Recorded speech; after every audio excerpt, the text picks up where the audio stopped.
नमस्कार। बिहार दस्तक पे आप सभी दर्शकों का स्वागत है। और आज संडे लाइव में, संडे स्पेशल लाइव में हमारे साथ इस वक्त दर्शकों के लिए हमारे साथ अतिथि दीर्घा से मौजूद हैं कृष कुमार, जो कि एक कलाकार हैं। कलाकार के साथ साथ समाज सेवी हैं और भी बहुत कुछ है जो आगे जो इंटरव्यू का जो अंतराल है उस अंतराल में आपको बताया जाएगा। उनके साथ साथ हमारे बीच हैं दिनेश गोपाल जी, जो कि लेखक हैं, लेखक के साथ साथ निर्देशक हैं। तो सबसे पहले आप दोनों ही अतिथियों का बिहार दस्तक पे स्वागत है।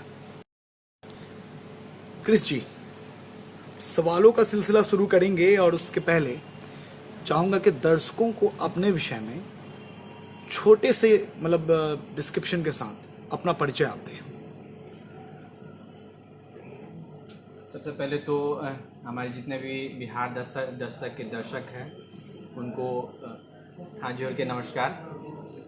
जी, मैं अभिनेता कृष कुमार हूँ और भोजपुरी में अभिनय और कॉमेडी जो शॉर्ट फिल्म होते हैं सामाजिक मुद्दे पर वो मैं करता हूँ और साथ साथ मैं समाज के लिए मैं कार्य करता हूँ और बस। Thank you. हमारे बीच में दिनेश सर हैं। दिनेश सर, आपका भी इस कार्यक्रम में स्वागत है और मैं चाहूँगा कि दर्शकों को छोटा सा अपना परिचय आप स्वयं से दें, क्योंकि मैंने तो बताया है और कार्यक्रम के बीच और चलेंगे। जो भी बिहार दस्तक के जो भी दर्शक हैं, पहले मैं उनको नमस्कार करता हूं और धन्यवाद देता हूं कि वो इस पेज को, इस लाइव को देख रहे हैं। और मैं बता दूं अपने बारे में कि मैं गीतकार हूं और कुछ निर्देशन भी मैंने किया है, अपने लिए कुछ शॉर्ट फिल्म बनाया है, कुछ सामाजिक मुद्दों पे मैंने फिल्म बनाने का काम किया है जो आप लोगों ने देखा भी है उसे और पसंद भी किया है। मैं उसके लिए आप सबों को धन्यवाद देता हूं और आगे मैं जो कुछ भी करूंगा वो समाज के लिए ही करूंगा और इसमें आप सबों का सहयोग चाहिए और इसी तरह से आप लोगों का प्यार चाहिए। धन्यवाद। कृष जी, आपसे जानना चाहूँगा, आपने अभिनय किया है कई एल्बम्स में, कई शॉर्ट मूवीज़ में, सामाजिक मुद्दे पे कई बार देखा गया, आप दोनों की जोड़ियों को कई बार देखा गया है। एक्टिंग आपकी होती है और जो भी कहानी होती है उसके रचयिता आप होते हैं। ये शुरुआत कैसे हुआ, जानना चाहेंगे। देखिए, शुरुआत तो लगभग इंटरेस्ट तो बचपन ही से था और बचपन से मुझे शौक था कि मैं फिल्म में काम करूं और कला के क्षेत्र में। तो मैं वो स्कोप, वो जगह तलाश रहा था कि मैं कौन से माध्यम से मैं फिल्म लाइन में इंटर करूं। तो लगभग आज से 2007 या 8 मुझे ठीक ठीक याद है, जब मैं कहीं भी पेपर में दिख जाता था कि ऑडिशन देने जाना है, तो मैं वहाँ तुरंत मैं समय पे वहाँ जाके ऑडिशन देता था। और ऑडिशन देने के बाद बहुत सारे वैसे ऑडिशन देने गए, यहाँ तक कि पटना में मैं जाता था ऑडिशन देने बहुत सारे फिल्मों की। तो लगभग निराशा हाथ लगते गई। तो बीच में मैं फिर एक एल्बम के लिए मैं ऑडिशन देने गया। तो वहाँ से उन्होंने मेरी कलाकारी को देखा कि नहीं, ये फेस चाहिए। तो सबसे पहले मैं एक फिल्म किया हूँ, आपन माटी आपन गीत, उस वक्त मैं किया था और उसमें छोटा सा रोल था इंस्पेक्टर का। उसके बाद शुरुआत होती गई, उसके बाद मैं एल्बम किया। मैं यहाँ मुजफ्फरपुर के जो सिंगर हैं, सबसे पहले एल्बम लाइन में शुरुआत किया, उन्हीं से शुरुआत किया। मुजफ्फरपुर में 2017 में मैं शुरुआत किया। अनिल यादव सिंगर, उनका वीडियो किया तो मार्केट में बहुत अच्छा रिस्पांस गया और उसी रिस्पांस के कारण मुझे अप्रोच हुआ कि खेसारी जी के वीडियो में आप काम कीजिए। तो फिर मैं खेसारी जी का जो पलंग करे चोंचे वो मैंने किया, जो बहुत अच्छी हिट थी। और उसके बाद मैं खेसारी जी का एक और एल्बम किया हूँ, हालांकि 2-3 एल्बम है। एक और लेटेस्ट एल्बम है बनम कैसे माई राजा, उसमें काम किया हूँ और उसका अभी 5 दिन पहले वो वीडियो छूटा है मार्केट में और लगभग 10 लाख क्रॉस किया है व्यूअर। तो मेरे लिए बहुत गर्व की बात है कि खेसारी जी सुपरस्टार के जो गायक हैं उनके वीडियो में काम किया हूँ। चलिए, ये तो आपने बताया। कई सवाल तो मन में हैं आपके, जब आपसे बातचीत हो रही है तो कई सवाल उभर के सामने आ रहे हैं।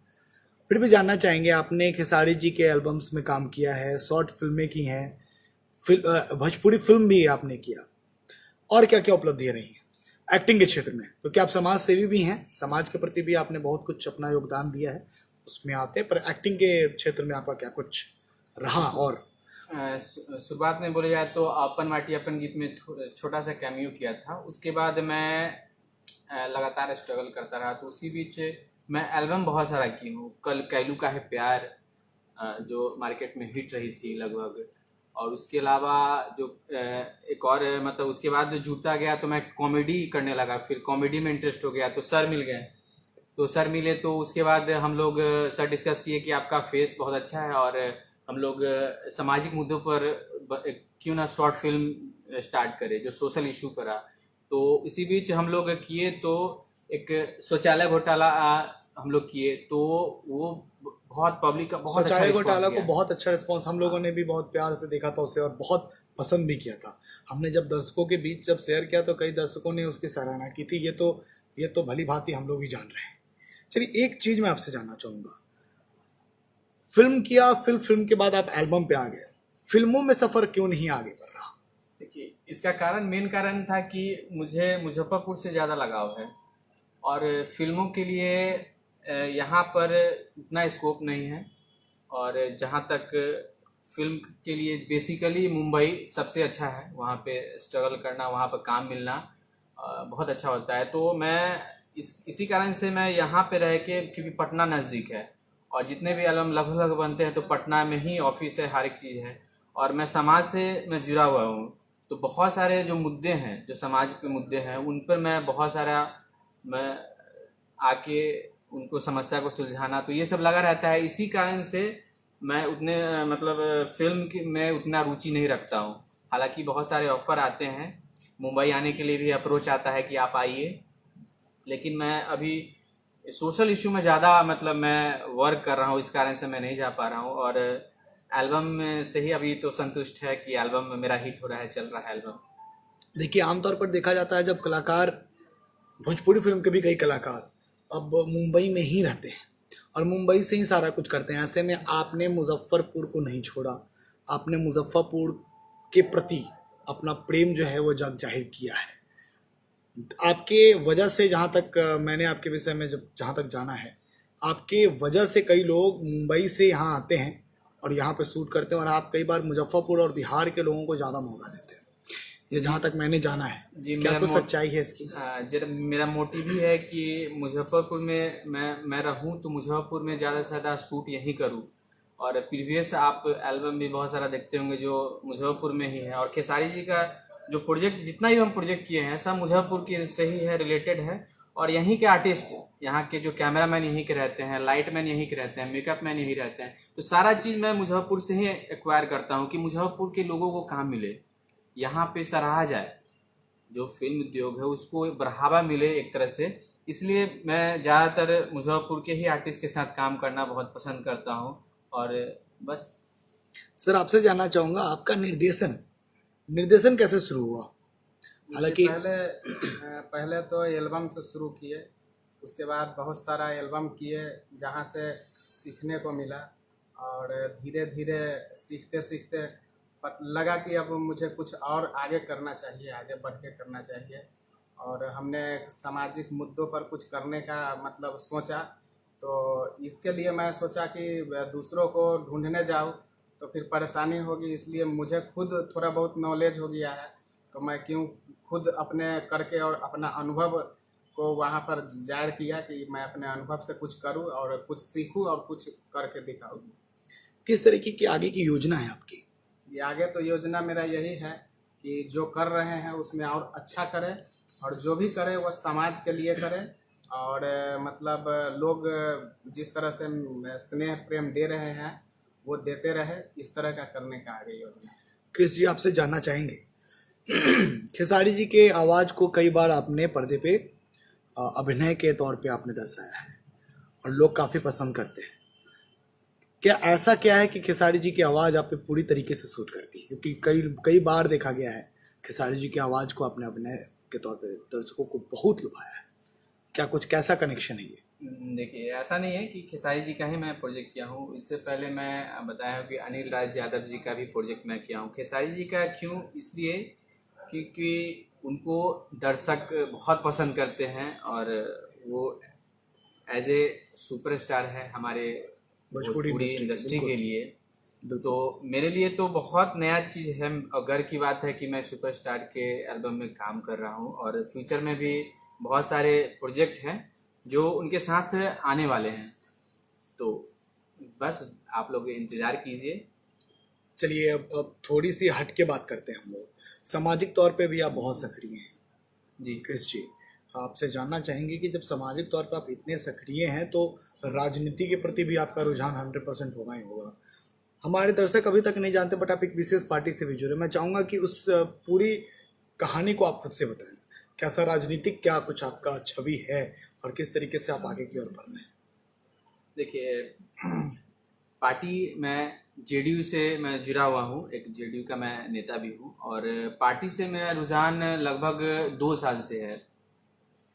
भले ही मैं सार्वजनिक तौर पर मैं सामने नहीं आया, सार्वजनिक तौर पर मैं लगभग 1 साल से सार्वजनिक हो चुका हूँ। इससे पहले मैं 2 साल से मैं राजनीति करता था सामाजिक। और रहा कि मैं चाहता हूँ कि नगर के लिए मैं जो भी कार्य है जो मुजफ्फरपुर के लिए, स्पेशली नगर के लिए मैं करूँ। और मैं बहुत सारे मीटिंग में जाता हूँ और वहाँ पे जो समस्या है, लोगों की अभी समस्या है कि नाला है। अभी लेटेस्ट में अभी हम लोग के पास मुद्दा है कि पानी, जो शहर में पानी जल जमाव है, उसको कैसे निकासी करवाया जाए। इसके लिए हम लोग अलग से मीटिंग किए हैं और उसका जल्द ही परिणाम शहर में शहरवासियों के लिए नजर आएगा। अच्छा, नगर में एक और बड़ी चर्चित खबर है, आप मिठनपुरा माई स्थान के सचिव भी हैं जी और उस जगह के लिए आपने काफ़ी संघर्ष किया है। हमारे दर्शक अभी इस वक्त लाइव देख रहे हैं आपको और यह वीडियो हमेशा के लिए बिहार दस्तक पर रहेगा। एक बार आप उन सारी कठिनाइयों को बताइए, किस तरीके से उसके लिए संघर्ष कर रहे हैं आप, क्यों संघर्ष करना पड़ रहा है, क्योंकि एक सामाजिक काम है, एक अच्छा काम है, उसके लिए आपको संघर्ष करना पड़ रहा है, परेशानियां भी कई आप झेल रहे हैं। उस पूरी कहानी को एक बार हमारे दर्शक, क्योंकि दर्शक हमारे देख रहे हैं और दर्शक के साथ साथ कई प्रशासनिक लोग भी इसको देख सकते हैं, तो आप कृपया करके पूरी विवरण के साथ उस चीज़ को बताएं। देखिए, मिठनपुरा माई स्थान जो है आज से लगभग 2015 शुरुआत के दौर में मैं बताना चाह रहा हूँ कि शुरुआत जब हुआ था तो वहाँ पे एक चरदीवारी थी मिठनपुरा माई स्थान में। तो शुरुआत हुआ तो वहाँ के कुछ दबंग व्यक्ति जो वहाँ के स्थानीय हैं, वो एक वहाँ पे पुजारी जो वर्षों से खानदान दर खानदान पुजारी हैं, उनको वहाँ से निकाल दिया गया। जब निकाला गया तो हम लोग उस समय हम लोग को कानों तक सूचना मिली, तो हम लोग वहाँ तक पहुँचे तो पाया कि वहाँ पे जो उन लोग का टारगेट था कि मंदिर के परिसर को, भूमाफिया हैं, तो मंदिर के परिसर को कैसे इंक्रोचमेंट करके और उसमें अपना मकान बनाया गया।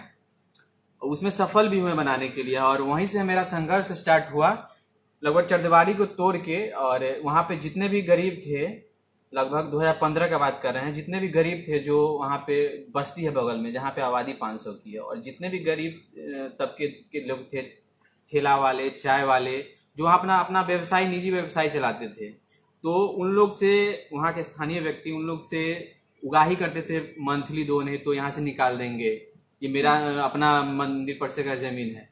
तो वहाँ से स्टार्ट हुआ। तो उसके बाद उन लोगों को अचानक वहाँ से हटा के और नया मार्केट खड़ा कर दिया गया, जो सबसे मतलब 1-1 लाख 2-2 लाख जिनके पास पैसा था वो 1-1 लाख 2-2 लाख दिए उस निर्माण करने के लिए दुकान को मंदिर परिसर में। तो दुकान जैसे ही निर्माण हुआ तो जो जितने भी गरीब आदमी थे वो वहाँ से हटा दिए गए, तो वो सड़क पर आ गए। तो हम लोग वहाँ पे एकत्रित हुए। तो वर्ष 2015 में हम लोग एक मतलब समाज को बैठा के मीटिंग किया गया कि ये जमीन में जो इंक्रोचमेंट हुआ है वो कौन किया है, किसके वजह से हुआ है। तो पता चला कि वहाँ के स्थानीय लोग हैं जो चाह रहे हैं कि मंदिर परिसर के जमीन को, अवैध कब्जा करके उसमें मार्केट बनाया जाए। तो उसी क्रम में हम लोग मीटिंग करके उनको ही बुलाया गया अपना पक्ष रखने के लिए कि आपका जमीन है, बताइए, मुझे पक्ष आपका बताइए, सुनना है। तो उन्होंने कहा कि मैं ये पंचायत को नहीं मानता हूँ और मैं समझ लूँगा। तो उसी वक्त हम समाज ने डिसाइड किया कि हम लोग कानून का सहारा लेते हैं। तो लगभग 20 लाख रुपया लगा है उस मंदिर में। जो इंक्रोचमेंट किया गया है 20 लाख रुपया का वो मार्केट बनाया गया है। और वो मार्केट हम लोग एकत्रित होकर मीटिंग करके और हम लोग एसडीओ, पूर्वी एसडीओ, डीएम के यहाँ, एसएसपी के यहाँ सब जगह आवेदन दिए और उसमें 144 लगा 2015 में। और उसको वहीं पे जो कार्य है उसको हम लोग रुकवाने का काम किए हैं। और उस वक्त से अभी तक मैं उस समाज के लिए मैं हमेशा डेट पे जाता हूँ कोर्ट में। जब कोर्ट चलता है तो वहाँ पे गवाही होती है, बहुत सारा चीज़ है।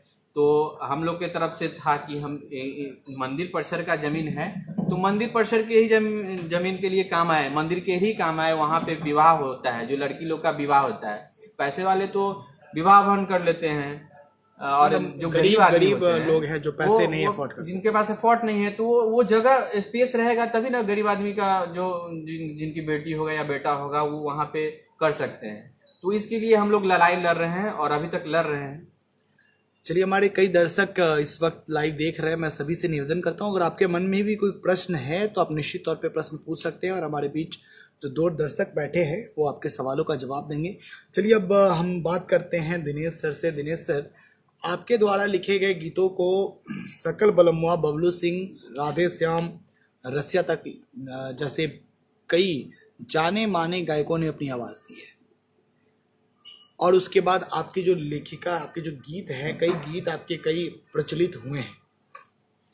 यह जो आपका लिखने का जो आपका सफ़र है, इसको आगे तक किस तरीके से आपने ले जाने का, क्योंकि फिल्मों में भी आपके कई गीत को लिया गया है, इसको भोजपुरी फिल्मों में और किस तरीके से आपका जो गीत है वो ज़्यादा से ज़्यादा जाए, इसके लिए आप क्या कुछ कर रहे हैं? सबसे पहले तो मैं ये बताऊं कि भोजपुरी के दौर में मैं पहले से था, मगर अब थोड़ा ज़्यादा मतलब स्पीड को बढ़ा दिया हूँ और भोजपुरी फिल्मों तक अब मैं जा रहा हूँ, क्योंकि पहले कुछ प्रॉब्लम था जिसके कारण से हम नहीं जा पा रहे थे। और तब तक मैं एल्बम तक ही था और एल्बम ही करना अच्छा समझ रहा था।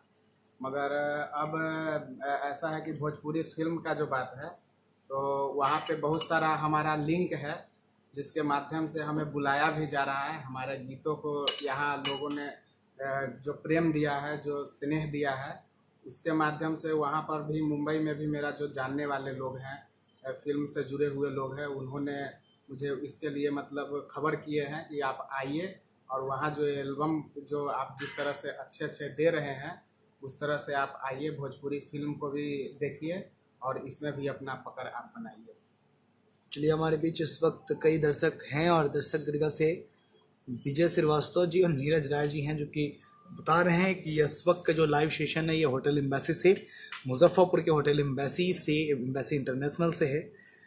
चलिए, आगे के प्रश्न की ओर बढ़ता हूँ। मैं आपसे जानना चाहूँगा, मंदिर है, राजनीति है, समाज सेवा है, एक्टिंग है, आने वाले समय में 100% है कि आपका जो भविष्य है वो निश्चित तौर पे भोजपुरी समाज को एक नई दिशा देगा। एक सवाल ऐसा है जो कि हर एक दर्शक के मन में खटकता है, भोजपुरी का जो सफ़र चल रहा है, भोजपुरी फिल्मों का, भोजपुरी फिल्म जगत का, एक बड़ी समस्या उभर कर यह आती है कि एक चीज़ है जो उसका पीछा छोड़ नहीं रहा है, वो है अश्लीलता। कई भोजपुरी कलाकारों से मेरी बात होती रहती है और कई लोग बोलते हैं, कई लोगों का कहना है कि उस पर काम चल रहा है, हम लोग अब नया दौर लाने के प्रयास में हैं। बट कई लोगों का यह भी कहना होता है कि लोग उस चीज़ को ढाल चुके हैं, उसके बाहर निकलिए तो दर्शक पसंद ही नहीं करते। क्या कुछ होना चाहिए, अश्लीलता को कैसे दूर किया जाए और फिल्म जगत में, एक भोजपुरी फिल्म जगत में एक नए तरीके के दर्शक उभर कर आए, कैसे हो सकता है, कैसे संभव है? देखिए, इसमें तो अश्लीलता के मुद्दे पर जाया जाए तो बहुत बातें हैं कहने के लिए, लेकिन शुरुआती बहुत सारे जो मेन पॉइंट है मैं उस पर मतलब मैं उजागर कर दे रहा हूँ। इसमें चाहिए जो हमारी फिल्में बनती हैं तो वो सेंसर से पास होती हैं, तो इसमें चाहिए कि मजबूत सेंसर बने। जो इस तरह की फिल्म आ रही है भोजपुरी में, जो सेंसर होती है वो उसमें अपना हस्तक्षेप करे, जो जितना वल्गर होता है उसको ए सर्टिफिकेट दिया जाए, और ज़्यादा वल्गैरिटी होता है तो वो फिल्म रिलीज ही नहीं होने दिया जाए।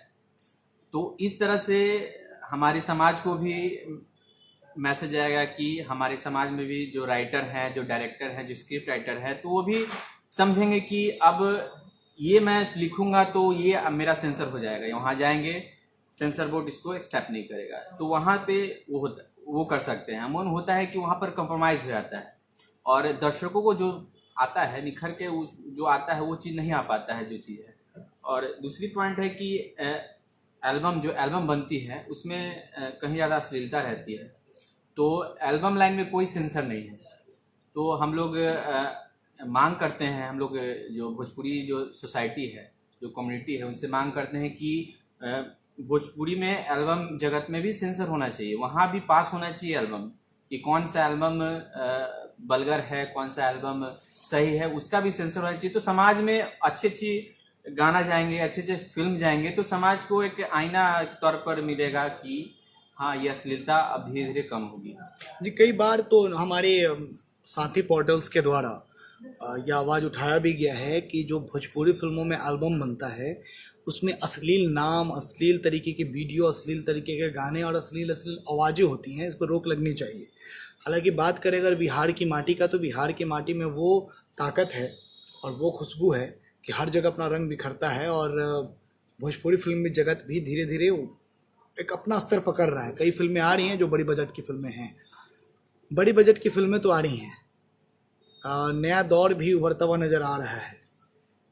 मगर एक चीज़ और है जो भोजपुरी फिल्म जगत का साथ नहीं छोड़ रहा है, या फिर भोजपुरी फिल्म जगत को ऐसा कहें कि पकड़ के रखा है। इसमें दिनेश सर और आपका क्रिस सर, दोनों आदमी का मैं राय जानना चाहूँगा। ऐसा कहा जाता है कि जो गायक है वही एज ए एक्टर भी सफल है, और देखा जाए तो आप रवि किशन से लेकर मनोज तिवारी से लेकर दिनेश लाल यादव या फिर आपके खेसारी जी को भी देख लिया जाए, पवन सिंह को भी देख लिया जाए, तो कई ऐसे कलाकार हैं जिनको अगर देखा जाए तो गायकी और अभिनय दोनों साथ साथ ही चल रहा है। तो यह जो रिश्ता है, ऐसा माना जाता है कि अगर गायकी नहीं है तो एक्टिंग में आपका भोजपुरी में कैरियर नहीं है। कितनी सही बात है ये और कितनी सच्चाई है? क्या आमतौर पे अगर कोई गायक नहीं है, सिर्फ और सिर्फ अभिनय में अच्छा करता है, क्या वो आगे नहीं आ सकता है? सर ही बोलेंगे उसके लिए निर्देशन सर आप करते हैं, आपसे जानना चाहूंगा, क्योंकि निर्देशन जो करता है वही चुन के लाता है कि हाँ यह कलाकार है अच्छा। जी। तो क्या गायक को ही ज्यादा प्रेफरेंस दिया जा रहा है? इसके लिए है कि जो सिंगर होता है भोजपुरी में उसका फेस वैल्यू ज़्यादा होता है, और मतलब एक जो इसका मतलब दर्शक का जो श्रेणी होता है उसमें उसको ज़्यादा पसंद किया जाता है। और जो लोग मतलब अननोन हो, जो जिनका फेस लोग नहीं जान पा रहा है, तो उनको थोड़ा सा स्ट्रगल ज़्यादा करना पड़ता है, ज़्यादा क्या बहुत ही ज़्यादा करना पड़ता है। क्योंकि भोजपुरी में ऐसा देखा गया है कि जो सिंगर है वही हीरो ही बनता है, और उन्हीं का लाइफ टाइम थोड़ा ज़्यादा होता है। क्योंकि ऐसा देखा जाता है कि जो मतलब सिंगर नहीं है वो अच्छा भी कर रहे हैं उनसे, फिर भी उनको लोग उनका जो फेस वैल्यू होता है जिसके कारण से उनको लोग इग्नोर कर देता है, और थोड़ा सा उनको मुश्किल का सामना करना पड़ता है। क्रिस सर आपकी क्या राय है इस पे? मैं सर से सहमत हूँ, और ऐसा नहीं है कि लगभग हमारे रवि किशन जी हैं जो भोजपुरी के गॉडफादर हैं। भोजपुरी ही नहीं, अब तो साउथ इंडियन फिल्म और हिंदी फिल्मों में भी और उसके काफी अलावा नाम भी पहुंच चुके हैं। एक चिंटू पांडे जी हैं जो गायक नहीं है लेकिन बहुत अच्छा कर रहे हैं। गोलू है जो बहुत अच्छा कर रहे हैं। तो बेसिकली होता क्या है कि जो गायक है जो गाना गाते हैं तो उनको दर्शक ज़्यादा पसंद करते हैं। तो होता क्या है कि दर्शक भी चाहते हैं कि जो हमारा गायक है उसी को मैं फिल्मों में देखूं। तो ये होता है कि जो प्रोड्यूसर होते हैं वो भी चाहते हैं कि मेरा मार्केटिंग भी ढंग से हो, तो नए को बहुत कम चांस देते हैं। चाहते हैं कि मैं गेम खेलूं तो कोई जो मार्केट में जिनका गाना चल चुका है उनको मैं एज ए हीरो लेके काम करूं। तो इस कारण से जो नए कलाकार हैं जो गायकी के क्षेत्र में नहीं है उनको थोड़ा बहुत स्ट्रगल करना पड़ता है भोजपुरी इंडस्ट्री में। कई भोजपुरी कलाकार हैं, दिनेश लाल यादव हैं, विनय आनंद हैं, और उसके साथ साथ पवन जी हैं। आपके मनपसंद कलाकार कौन है, किसको आप एज अ आइडल मानते हैं? हो सकता है मैंने जो नाम लिया हो उसमें आपके आइडल ना हो, तो किस एक्टर को आप अपना आइडल मानते हैं या किस कलाकार को आप भोजपुरी फिल्म जगत के हिसाब से सर्वश्रेष्ठ मानते हैं?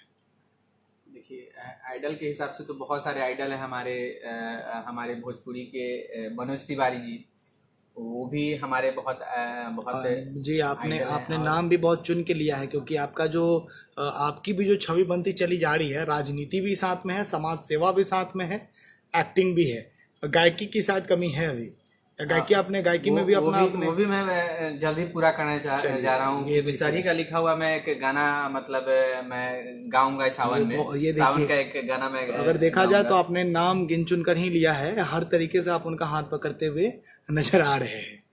चलिए, और आप अपने जवाब को पूरा करेंगे। हाँ जी। क्या था प्रश्न आपका? मेरा प्रश्न था कि आइडल किसे आप मानते हैं और सर्वश्रेष्ठ आप किसे मानते हैं? सर्वश्रेष्ठ में तो मनोज तिवारी जी हैं, नो डाउट। और उसके बाद मैं एक्टिंग का बात करूँ तो एक्टिंग में मुझे निरहुआ पसंद है, और उसके बाद खेसारी जी पसंद है। तो एक्टिंग वाइज इन लोग बहुत मतलब मैं आइडियल मांगता हूँ कि बहुत मतलब एक्टिंग अच्छा करते हैं ये पर्दे पे। देखिए, बीच में एक दौर चला था जब कई बॉलीवुड के हीरो भोजपुरी की तरफ आए थे, जिसमें महानायक अमिताभ बच्चन जी का, ये सवाल दिनेश सर के लिए है, आप निर्देशन करते हैं तो निर्देशन से ही लेकर ये सवाल है। बड़े कलाकार में महानायक अमिताभ बच्चन जी, उसके बाद अजय देवगन जी भी इसमें भोजपुरी फिल्म जगत में आ चुके हैं। अगर देखा जाए तो विनय आनंद जी भी भोजपुरी फिल्मों में आने से पहले वो बॉलीवुड करते थे, और अभी भी वो बॉलीवुड की तरफ अपना रुख है उनका, और कई इधर एल्बम भी उनका आया। फिर उसके बाद देखा जाए तो उनके ही भाई हैं कृष्णा जी, वो भी कृष्णा अभिषेक, वो भी है।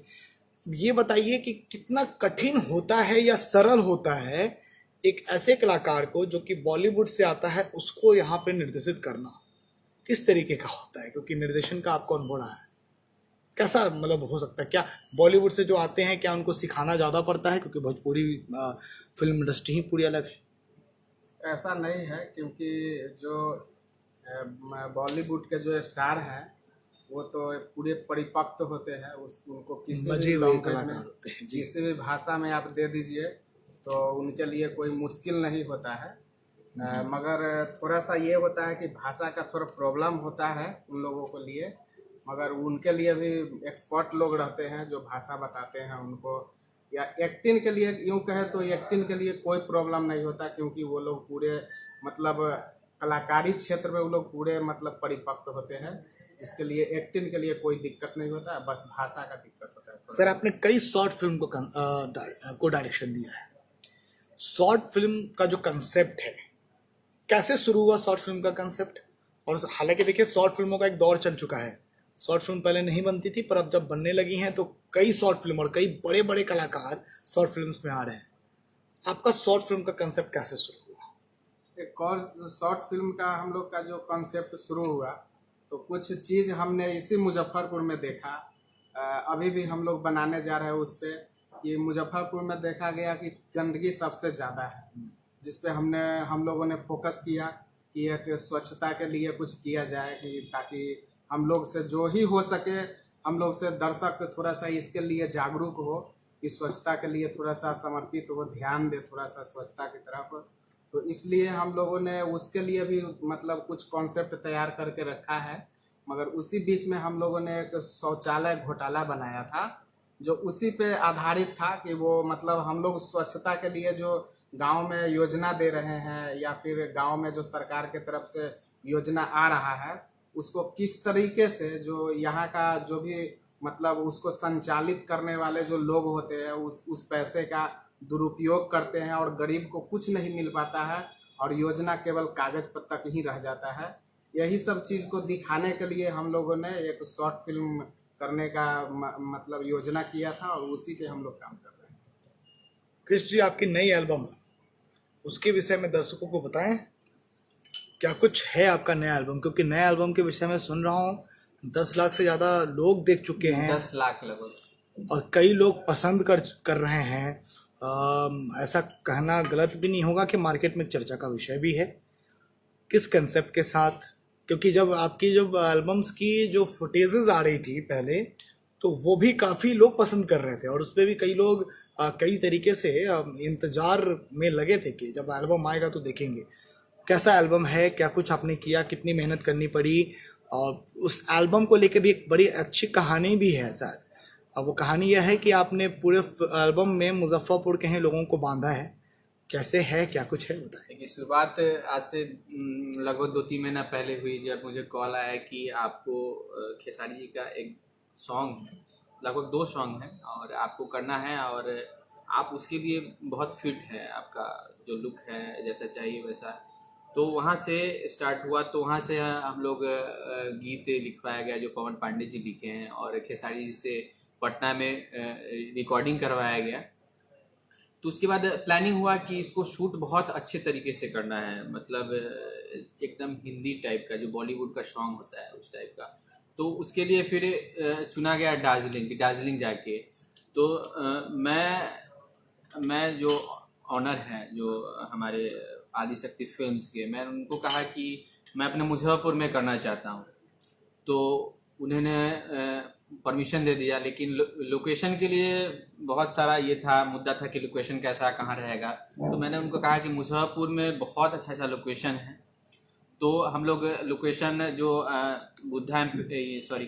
होटल एम्बेसी हम लोग लोकेशन चूज़ किए, जो बहुत सबको पसंद आया और वहाँ से शूट स्टार्ट हुआ। और शूटिंग लगभग आप देख सकते हैं, जो बनम कैसे माई राजा है वो सॉन्ग, वो लगभग हिंदी टाइप से शूट हुआ है। तो हम शूटिंग के दौरान भी लाइव होके दिखाते थे कि ये जो क्वालिटी है वो बिल्कुल बॉलीवुड टाइप है। और आप देखेंगे भी यूट्यूब पर खेसारी लाल का जो सॉन्ग है, तो बनम कैसे माई राजा सर्च कीजिएगा तो वो एकदम यूट्यूब पे हिंदी टाइप है, लगता नहीं कि भोजपुरी है। नहीं लगे तो भोजपुरी जरूर, उसके फ्लेवर्स से बढ़ जाए वो ज़्यादा अच्छा है। ये बताएं, अभी इस वक्त हम लोग तो होटल एम्बेसी में ही बैठे हैं और होटल एम्बेसी में ही आपने शूट किया है, कितना कुछ सहयोग मिला आपको और मुजफ्फरपुर के दर्शकों के साथ साथ शूट के दौरान यहाँ के लोगों से कितना सहयोग आपको मिला? देखिए, सबसे पहले तो होटल एम्बेसी जो के ऑनर है उनको मैं थैंक्स करना चाहूँगा, क्योंकि वो बहुत कोऑपरेटिव थे और जो काम चला वो 3 दिन काम चला। और ये मतलब शूट हुआ तो लगभग यहाँ जितनी भी लाइट जलती थी वो मतलब 3 दिन तक लगातार ही जलता रहा। जो कैमरा के आगे जो लाइट है वो भी बहुत हाई वोल्टेज का है। वो तो सारा हम लोग को जरा सा भी नहीं बोले कि आप नहीं, शूट मतलब कर रहे हैं। आपको पूरी तरीके से सहयोग सहयोग दिए, उसी कारण जो परिणाम है, जो हमारा 10 लाख व्यूअर क्रॉस कर गया है। चलिए, इस प्रकार से अगर देखा जाए तो होटल एम्बेसी और आप सभी लोगों को शुभकामनाएं। चलिए आगे की तरफ हम बढ़ते हैं। आगे की तरफ सवाल तो कई हैं, मैं दर्शक दीर्घा से भी देख रहा हूँ, दर्शक दीर्घा में भी कई लोग इसे देख रहे हैं। चलिए मैं आपसे जानना चाहूँगा, इस एल्बम के बाद फिर से क्या कोई एल्बम की योजना बन रही है, या दिनेश सर के साथ फिर से कोई शॉर्ट फिल्म है, या कोई अन्य प्रकार की कोई प्रोजेक्ट है?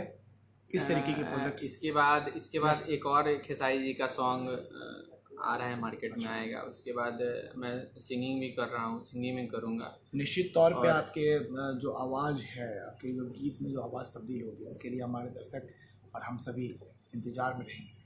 और दूसरा बात है कि जो शॉर्ट फिल्म अभी मुजफ्फरपुर में ही, और स्पेशली जो शॉर्ट फिल्म करते हैं उसमें मुजफ्फरपुर के कलाकारों को इन्वॉल्व करते हैं, और जो समाज के अंदर जो हमारे समस्याएं हैं तो उसको हम लोग हाईलाइट करते हैं मुजफ्फरपुर में। और जैसा मैं बता दे रहा हूँ कि पिछला जो शूट भी किया था, इससे पहले भी शूट हम किए हुए हैं, तो मुजफ्फरपुर में ही किए हुए हैं। और मुजफ्फरपुर के लोगों से मेरा काफ़ी जुड़ाव है। तो यहाँ पे मैं कैमरा भी अगर लेना होता है तो मुजफ्फरपुर के, आर्टिस्ट भी लेना होता है तो मुजफ्फरपुर को आगे जो फिल्म जगत में बढ़ावा मिले। चलिए, और इसके साथ साथ अब मैं जानना चाहूँगा, बिहार दर्शकों के लिए क्या कुछ आप कहना चाहेंगे? मैं बिहार दर्शक के दर्शकों को बहुत बहुत धन्यवाद करता हूं कि आपने बहुमूल्य समय निकाल कर हम लोग को देखा। और मैं कहना चाहूँगा कि ऐसे ही हम लोगों पर प्यार दुलार देते रहिए, और आप लोग के बिना हम लोग अधूरे हैं। और जो भी हम लोग रिलेटेड है, जो एल्बम से रिलेटेड है, फिल्म से रिलेटेड है, मैं फेसबुक पे या बिहार दस्तक के माध्यम से मैं देते रहूँगा। और मैं दर्शकों से चाहता हूँ कि उनका फीडबैक मिले हाँ हम लोग को, तो हम लोग को जो कमी है, क्या अच्छा है, वो हम लोग को जान सके कि मुझ में क्या कमी है। बस चलिए, तो बिहार दस्तक के माध्यम से क्रिश जी से और दिनेश सर से हम लोग जुड़े रहेंगे और जितने भी अपडेट्स हैं वो सारे अपडेट्स मिलते रहेंगे। मैं क्रिश सर से निवेदन करूंगा कि आपकी जो नई एल्बम आई है उस नई एल्बम का जो लिंक है, यूट्यूब लिंक है, वो आप इस कार्यक्रम के बाद इस वीडियो के लिंक, अपने वीडियो के लिंक को इस कमेंट बॉक्स में आप डाल देंगे ताकि कई हमारे दर्शक देखना चाहेंगे वो उसे देख सकते हैं। और दिनेश सर और क्रिश सर दोनों का ही बहुत बहुत धन्यवाद, आपने बहुत समय निकाला, बिहार दस्तक से बातचीत की। आप दोनों इसी तरीके से आगे बढ़ते रहें और उम्मीद है कि आने वाली प्रोजेक्ट्स के बाद, उसके सफल होने के बाद हम लोग फिर से एक लाइव सेशन करेंगे और अन्य कई मुद्दों पर बातचीत करेंगे। धन्यवाद।